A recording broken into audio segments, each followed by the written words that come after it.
राऊतांच्या वक्तव्यावर नरेश म्हस्केंनी टीका केली आहे। युवा भरकटलाय, हे राऊतांना आदित्य ठाकरेंबाबत बोलायचं असेल असा टोला म्हस्केंनी लगावला।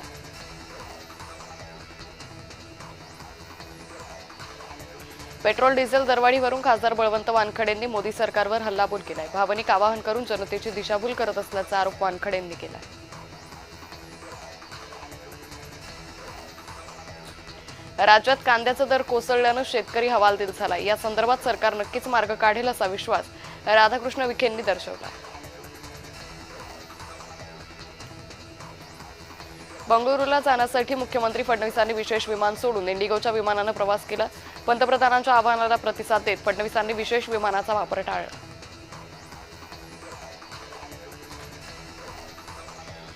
रेल्वे संदर्भातील विविध समस्यांबाबत खासदार भास्कर भगरेंनी बैठक बोलावली होती। मात्र या बैठकीला रेल्वे भुसावळ विभागीय प्रबंधकांनी दांडी मारली। यामुळे भास्कर भगरे चांगलेच संतापले।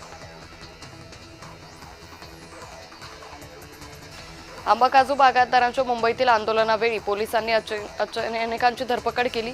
आंदोलनात सहभागी असलेल्या शेकाप नेते जयंत पाटील यांना कफ परेड पोलीस ठाण्यात नेण्यात आलं।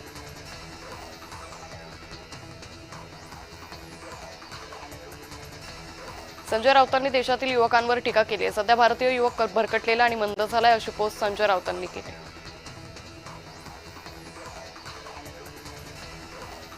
संजय राऊतांनी युवकांवर केलेल्या ट्विटवर मंत्री संजय शिरसाटांनी प्रत्युत्तर दिले।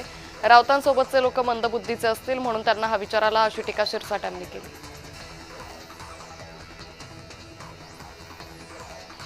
राऊतांनी भारतीय युवकांची बदनामी केली असा आरोप युवा सेनेनं केलाय। ठाण्यात राऊत यांच्या निषेधार्थ युवा सेनेनं फलकबाजी करत आंदोलन केलं।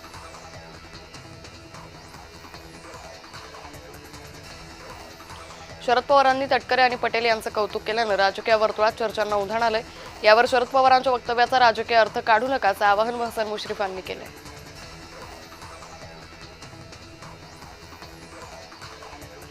केंद्रीय मंत्री गडकरींनी बसमधून इंदापूर वासुंदे पालखी महामार्गाची पाहणी केली। मात्र गडकरींच्या बसमागे अनेक गाड्यांचं शेपूट पाहायला मिळालं।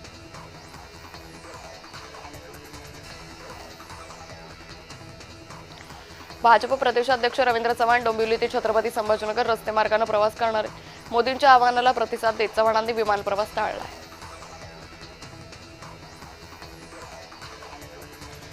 शिल्लक सेनेचा मंद शिलेदार लेनिनच्या चष्म्यातून भारत पाहत असेल तर राष्ट्रभक्त युवक भरकटलेला दिसेल असा पलटवार चित्रा वाघ यांनी केलाय।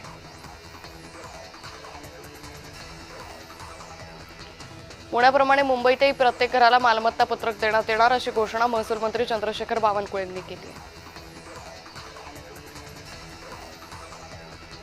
चांदवडमधील आनंदा ठोंबरे यांनी केंद्रीय मंत्री रामदास आठवलेंच्या उपस्थितीत रिपाई पक्षात प्रवेश केला।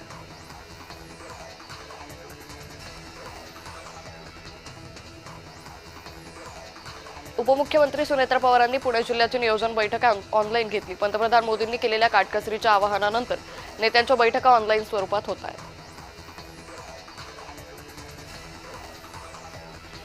जिल्हाधिकाऱ्यांनी मुंबईतील 5000 कोटींची जमीन अतिक्रमण मुक्त केली अशी माहिती मंत्री मंगल प्रभात लोढांनी दिली। साताऱ्यात केंद्रीय ग्रामविकास मंत्री शिवराज सिंह चौहान आणि मुख्यमंत्री फडणवीसांनी घरकुलांचं लोकार्पण केलं। मंत्र्यांच्या हस्ते लाभार्थ्यांना घरकुलांच्या चाव्यांचं वितरण करण्यात आलं।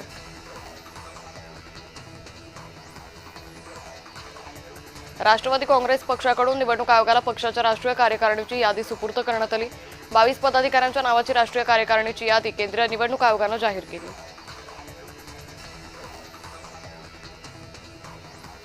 राजकारणात अर्थकारणाशिवाय काही चालत नाही। स्वच्छ विचारसरणीचे असाल तर लोक तुम्हाला निवडून देतील याची गॅरंटी नाही असं वक्तव्य मंत्री गणेश नाईकांनी केलं। अहिल्यानगर महानगरपालिकेची महासभा सदस्यांच्या संख्येअभावी तहकूब करण्यात आली।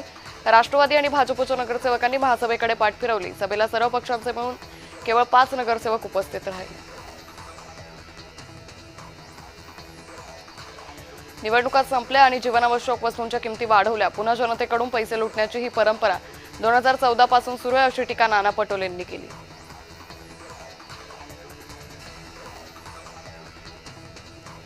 आगामी 3 वर्षात सोलापुरात 1 लाख कोटींचे रस्ते करणार असं आश्वासन केंद्रीय मंत्री नितीन गडकरींनी दिले। 1455 कोटी रुपयांच्या रिंग रोडसह 4 विकास कामांना मान्यता दिली।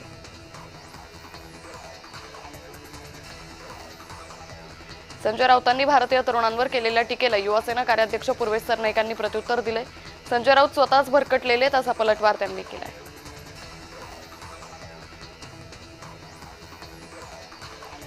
संभाजीनगरमध्ये जिल्हा नियोजन समितीच्या बैठकीत वाद झाला. मंत्री संजय शिरसाट आणि खासदार कल्याण काळे यांच्यात वाद झाला. मका खरेदी विषयावर चर्चा सुरू झाल्यानंतर वाद झाल्याची माहिती आहे.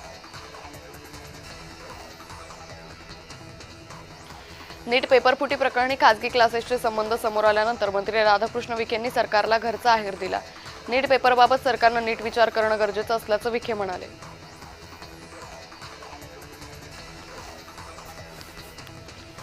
ठाणे महापालिकेच्या महासभेत भाजप शिवसेनेत गदारोळ झाला. भाजपकडून शिवसेनेच्या निषेधार्थ घोषणाबाजी करण्यात आली.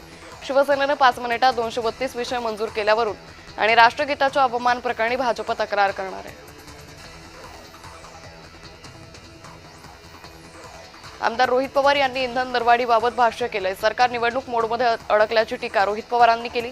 तसंच सर्वांना इलेक्ट्रिक वाहनं परवडणार नाही हा मुद्दाही त्यांनी उपस्थित केला. अक्कलकोट दुधनी रस्ता तातडीनं दुरुस्त करण्याची मागणी आमदार सचिन कल्याण शेट्टी यांच्याकडून करण्यात आली. सोलापूर शहरातील रिंग रोड आणि अक्कलकोट गाणगापूर रस्त्यांच्या कामांना गती देण्याची मागणी कल्याण शेट्टी यांनी केली.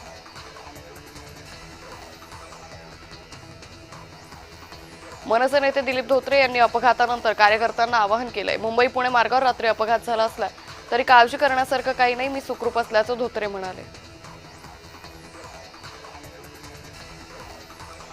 शिवसेनेत प्रवेश केल्यानंतर आनंद परांजपे यांनी आनंद आश्रमात जाऊन दिघेंना अभिवादन केलं. आनंद परांजपे यांचे वडील प्रकाश परांजपे यांची आनंद दिघे यांचे निकटवर्तीय म्हणून ओळख होती. आता 14 वर्षांनंतर स्वगृही परतलेल्या आनंद परांजपे यांनी आनंद दिघेंच्या प्रतिमेला पुष्पहार अर्पण केला.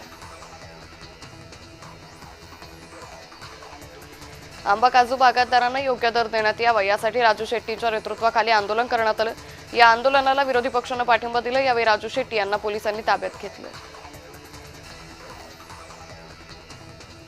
उपमुख्यमंत्री एकनाथ शिंदे यांनी प्रसिद्ध मानसोपचार तज्ज्ञ आणि लेखक आनंद नाडकर्णी यांच्या पार्थिवाचं दर्शन घेतलं. यावेळी शिंदे यांच्यासोबत खासदार नरेश मस्के उपस्थित होते. आनंद नाडकर्णी यांचं पार्थिव ठाण्यातील सरस्वती शाळेत अंतिम दर्शनासाठी ठेवण्यात आलं होतं.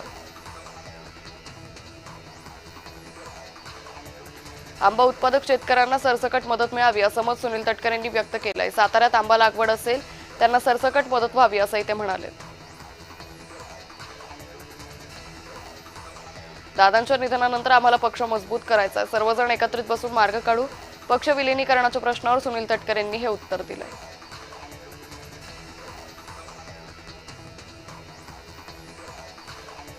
खासदार मेधा कुलकर्णींनी मोदींच्या काटकसरीच्या आवाहनाला सकारात्मक प्रतिसाद दिलाय. यामागे राष्ट्रप्रथम ही भावना आहे. मी अनेक वर्षांपासून ईव्ही गाडी वापरते. संपूर्ण देश मोदींना प्रतिसाद देईल असंही मेधा कुलकर्णी म्हणाल्या.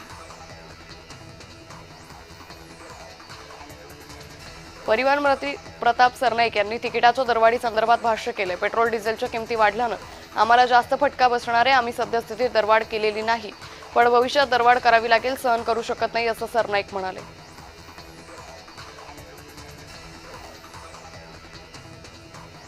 एम इंटेलिजन्स लॅब कंपनीकडून महाराष्ट्रात 1,14,000 कोटींची गुंतवणूक करण्यात आली. शिवसेना खासदार डॉक्टर श्रीकांत शिंदे यांनी यासाठी पुढाकार घेतला. मुख्यमंत्री फडणवीस आणि उद्योग मंत्री उदय सामंत यांच्या उपस्थितीत याबाबतचा सामंजस्य करार झाला.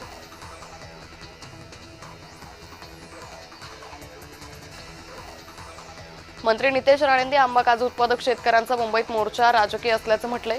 आंबा काजू उत्पादक शेतकऱ्यांनी काढलेला तो मोर्चा नसून उभाटाचा मोर्चा होता असं राणे म्हणाले.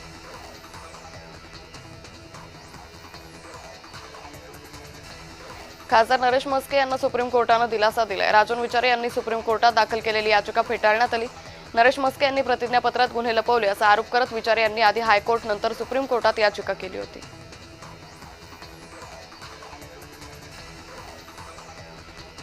सुनेत्रा पवारांनी पाणी पुरवठ्यासंदर्भात बैठक झाल्याची माहिती दिली. आवश्यक निधी उपलब्ध करून देण्याबाबतही चर्चा झाल्याची माहिती आहे.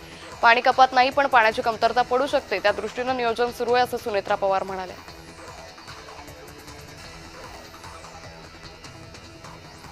पेट्रोल डिझेलची भाववाढ करणं हा सरकारचा नाईलाज आहे अशी प्रतिक्रिया केंद्रीय मंत्री रामदास आठवलेंनी दिली.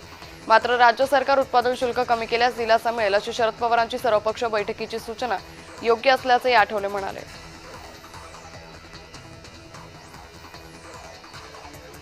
खासदार प्रणिती शिंदेंनी नितीन गडकरींचं कौतुक केले. नितीन गडकरी महाराष्ट्राचे मुख्यमंत्री हवे होते असंही शिंदे म्हणाले. तर 171 किलोमीटरच्या राष्ट्रीय महामार्ग प्रकल्पाच्या उद्घाटन प्रसंगी प्रणिती शिंदे बोलत होत्या.